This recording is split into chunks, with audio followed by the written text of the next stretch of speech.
আজি ঘৰত শিৱ পূজা পৰহি মোৰ যিটো অৱস্থা আছিলে মই মানে ভয় খাই আছিলোঁ, কিন্তু ভগৱানৰ কৃপাত একদম নৰ্মেল হৈ গ'ল প্ৰেছাৰ।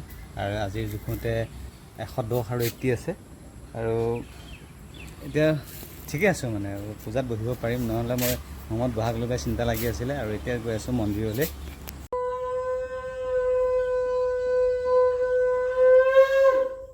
মন্দিৰলৈ আহিলোঁ। আজি সোমবাৰ, শাওনৰ 3টো সোমবাৰ।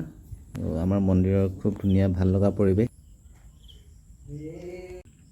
এয়া আমাৰ গাঁৱৰ মন্দিৰ। ইয়াতে মানে আগবেলা ভাগত ভক্তৰ সংখ্যা বেছি হয়, এতিয়া ইমান নহয় আৰু ঘৰ আহি পালোঁ সন্ধ্যাই হ'ল। এতিয়া দেও আহিলে, দেউৱে এতিয়া কলগছৰ দোনা কাটিব লাগে কাৰণে কলগছ কাটি আছে।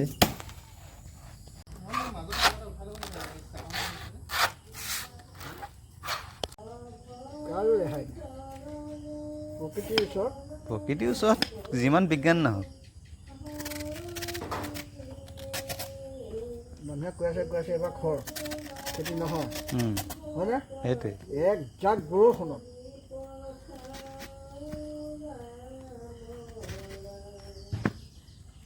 আকৌ আপোনাৰ এতিয়া ৰ'ব, আকৌ শাওণ মাহটো যোৱাৰ পিছত ভাদ মাহটো আহিলে কি হয় এতিয়া সেইটোহে ক'ব কথা। ভাদত আকৌ ভয়ংকৰ গৰম এটা দিয়ে নহয়। ভাদৰ আহিনে ৰাখিবা পানী, যেনেকৈ ৰজাই ৰাখে জানো। তাৰমানে মাটিত পানী থাকিব লাগিব ভাদৰ আহিনে, তেতিয়াহে খেতি হ'ব। তাকে এতিয়া ধুনীয়াকৈ কৰাই লৈ তেতিয়া যদি ব্ৰহ্মক্ষৰ মাৰি দিয়ে, তেতিয়াহ'লে ধান নহয় পেলাই পতান হ'ব।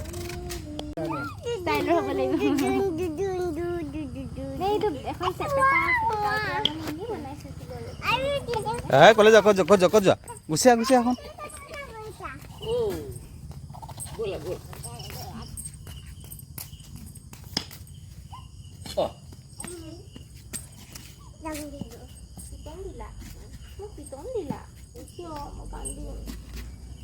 Mau koyo bisnis aku mesti.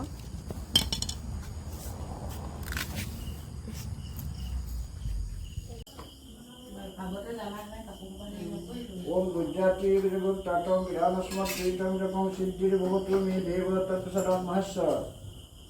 ओम कारम बिंदु संयुक्तम हितम ध्यायन्ति जगन कामधर्म जगन देव ओंकाराय नमः नमः।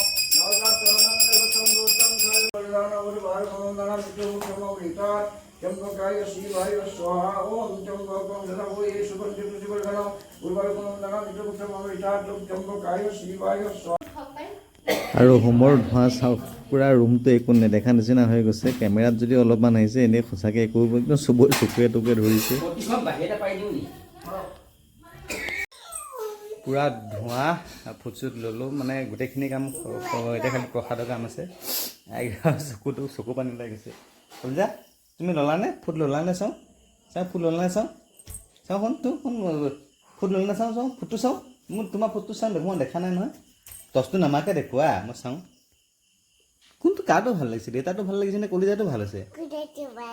কলিজাটো ভাল দেই, দেউতাটো ভাল লাগিছে নেকি? দেউতাটো ভাল ন? পূজা ভাঙিল, এতিয়া প্ৰসাদৰ পৰ্ব। প্ৰসাদ ভগাই আছে দেউৱে।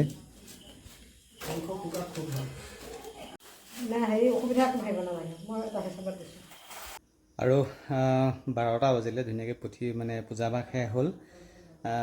ভাল লাগিলে, শাওণ মাহত শিৱ পূজা ভাগ কৰিব পাৰিলোঁ, খুব বেছি ভাল লাগিলে। আৰু তাতোকৈ মই বেছি সুখী যে মই পৰহি যিটো মানুহ মোৰ একদম মানে ইমান মূৰ ঘূৰাই আছিলে, মোক কথা কৰিবলৈ মন যোৱা নাই, এনেকুৱা দুৰ্বল আছিলোঁ মই।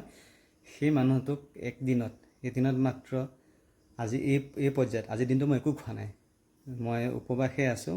ডক্টৰে মানা কৰিছিলে মই উপবাস থাকিলোঁ, মই উপবাসে থাকিলোঁ। এতিয়া 12টা বাজিলে, মই ভাত খাম এতিয়া।